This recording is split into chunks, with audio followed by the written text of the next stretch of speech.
All right.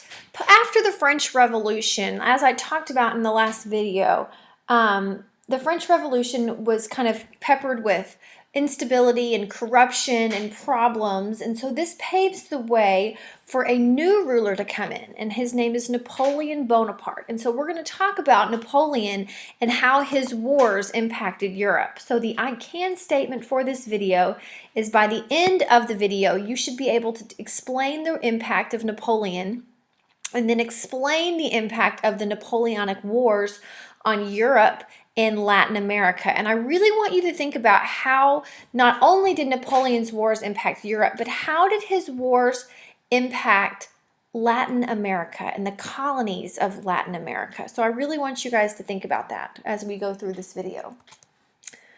All right.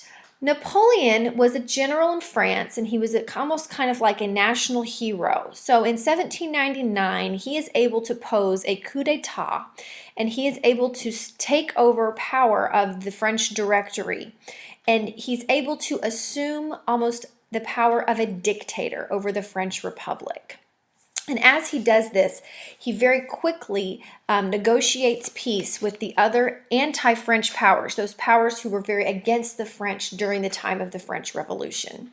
And so Napoleon was kind of able to come in and sweep up France and restore order and stability and it kind of institute those domestic reforms that were needed in the France for so long.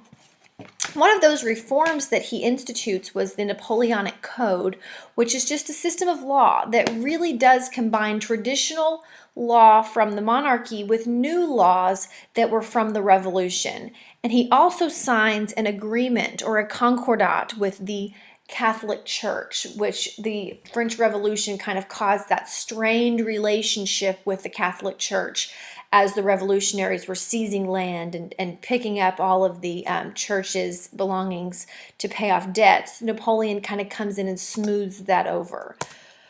So Napoleon in 1804 decides to crown himself emperor, and he sets out after this to conquer all of Europe and to establish a Western empire, to establish more colonies and to kind of expand France's realm. However, when the French Revolution had reached the French island of Saint-Domingue, those people started to demand the same rights that were extended to the French people, and the slaves began to demand their freedom. And so Napoleon tries to get this revolution under control, but he faces defeat. And at the same time, the United States is starting to show a little bit of interest in New Orleans. So Napoleon agrees to sell the Louisiana Purchase to Thomas Jefferson in 1803, and he kind of loses all interest in trying to build an empire in the Western Hemisphere on the Americas. So Napoleon kind of loses all interest in those colonies, but he focuses his attention on Europe. And like I said, in 1804, he crowns himself emperor, and by 1805, he had really conquered all the other European powers except for the British. And as he does this, he places his family members and his friends and people who are kind of almost an extension of him in power, and establishes these puppet governments. And a puppet government is basically he puts someone in power who he knows is going to do and say what he says. So the British, however, were refusing to be taken over by Napoleon, and they never bought into Napoleon. They were his enemies. And they organized a third coalition against the French.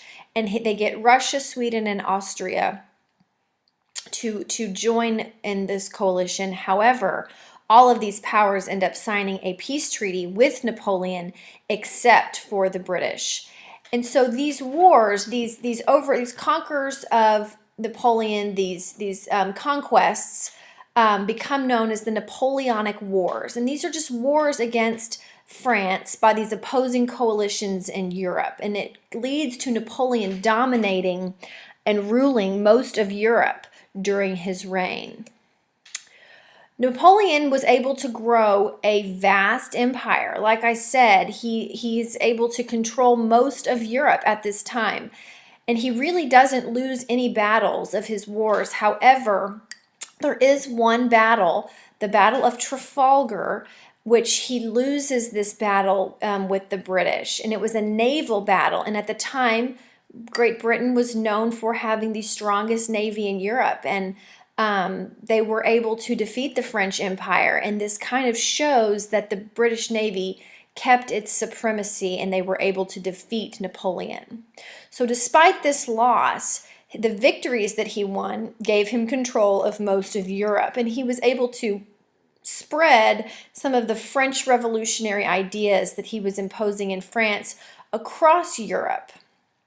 But his control had a little bit of a different reaction from the other European nations. Instead of them being loyal to France, as he went over and took control of these nations, it sparked a sense of nationalism in their own country. And it sparked this sense of nationalism to their previous monarchs and to their own nations besides France. So Napoleon's empire really did kind of have an impact on the nationalism that was growing. So you can see on this map, Napoleon really did have control of most of Europe. As you can see, he had control of Spain, he had control of France, eventually parts of Germany and Italy. And if he didn't have control, then they were his allies. So as you can see, Great Britain really was the only European nation that was not perfectly under Napoleon's thumb and under Napoleon's control in Europe at this time.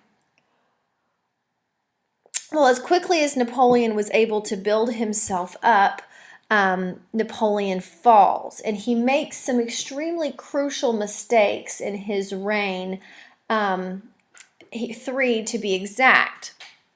The first very crucial mistake that he makes is trying to defy Great Britain.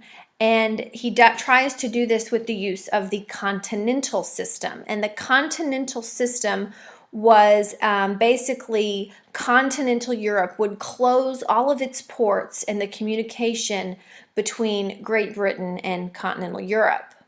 And the intention of this system was to basically make the continent of Europe a self-sufficient continent where they wouldn't have to rely on any imports from the British. And in turn, Napoleon's goal was to destroy the British economy by not allowing any of their imports in and not exporting any goods. However, the system ends up hurting Napoleon more than it even had an impact on Great Britain, because many countries didn't even recognize the continental system or refused to participate in the continental system. So it really didn't even hurt Napoleon all that much. Another big mistake was the Peninsular War that Napoleon took part in. Like I said, a lot of the countries in Europe refused to acknowledge this continental system, and Portugal was one of them. And Napoleon sends an army through Spain to invade Portugal, but that doesn't sit very well with the Spanish, because at the time, like I said, nationalism was very strong. The Spanish were loyal to their own ruler, and they stayed loyal to their own monarch. So the Spanish people wage a guerrilla war on Napoleon's troops. They didn't really accept French rule. They were, like we've talked about in class, the Spanish were very, very Catholic people, and they were afraid that this French power, because the Catholic Church had gotten so weak in France throughout the Revolution, they feared that the Catholic Church was going to grow weak in Spain as the French came in and took over. And you have to remember, Spain was part of Napoleon's empire at this time. His brother was the king.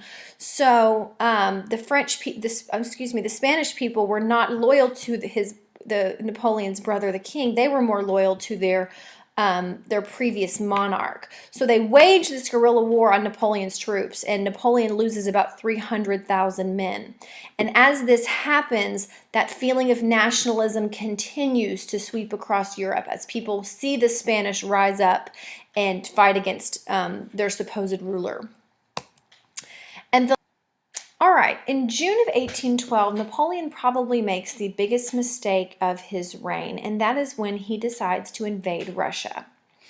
And he does this after Tsar Alexander I backs out of the continental system that Napoleon had put into place.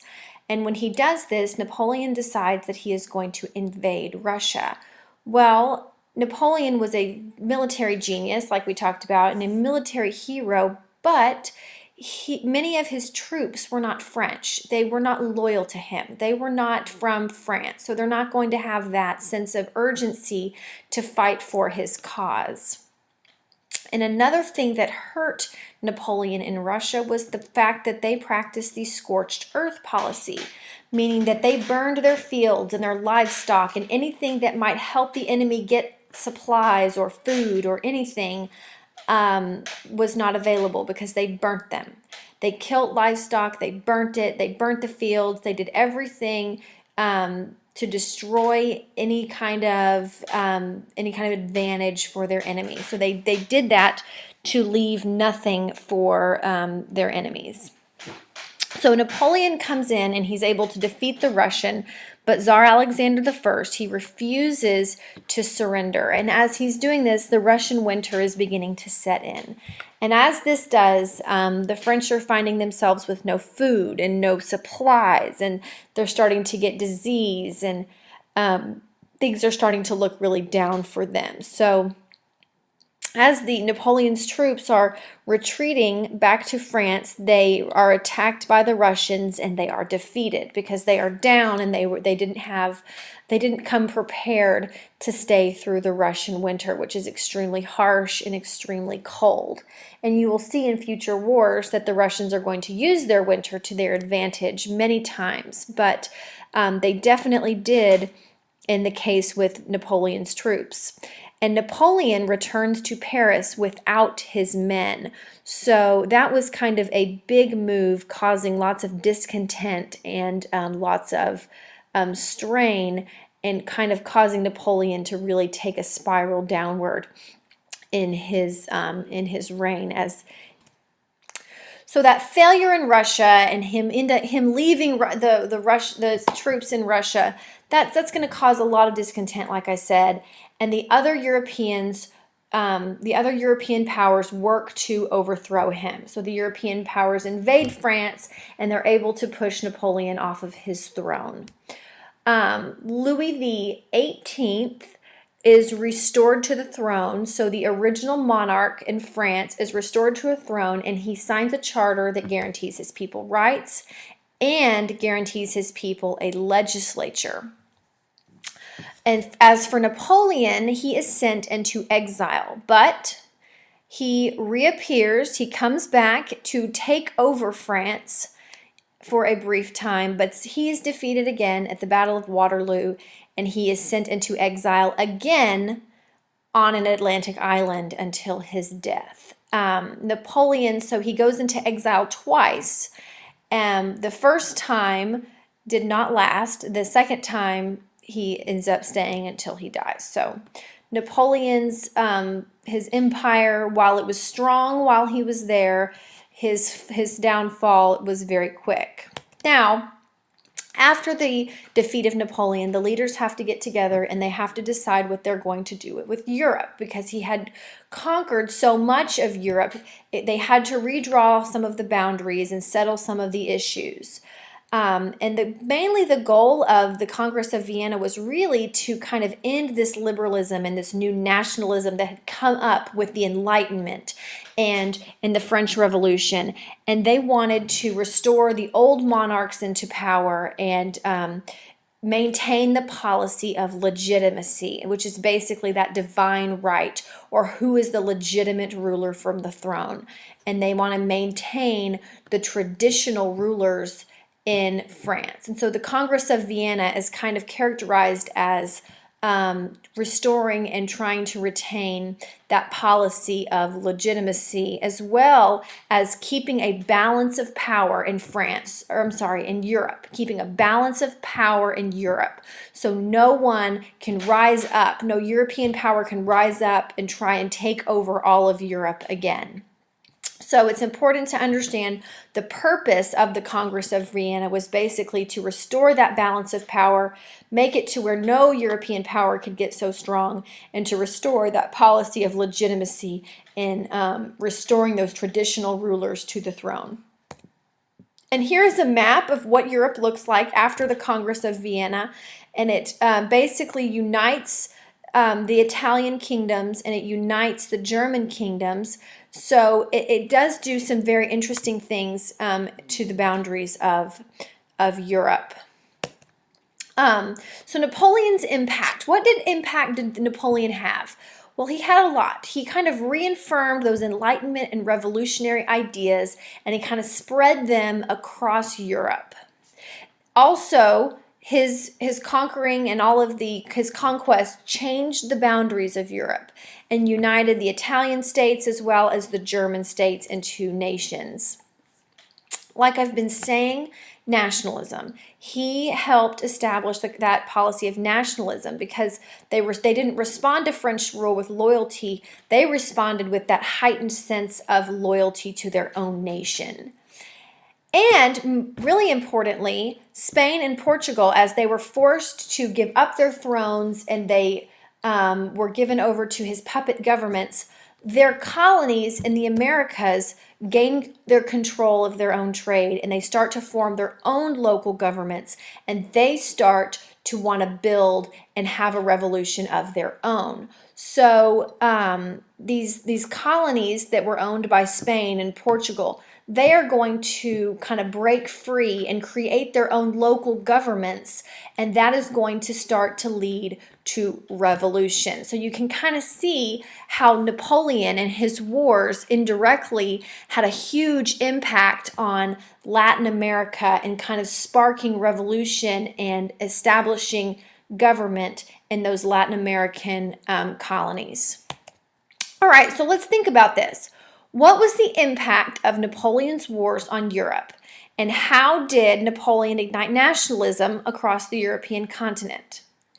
And last, how did the Napoleonic Wars impact Latin America? Make sure that you guys have these questions answered at the back of your notes because we're going to talk about them in class next time.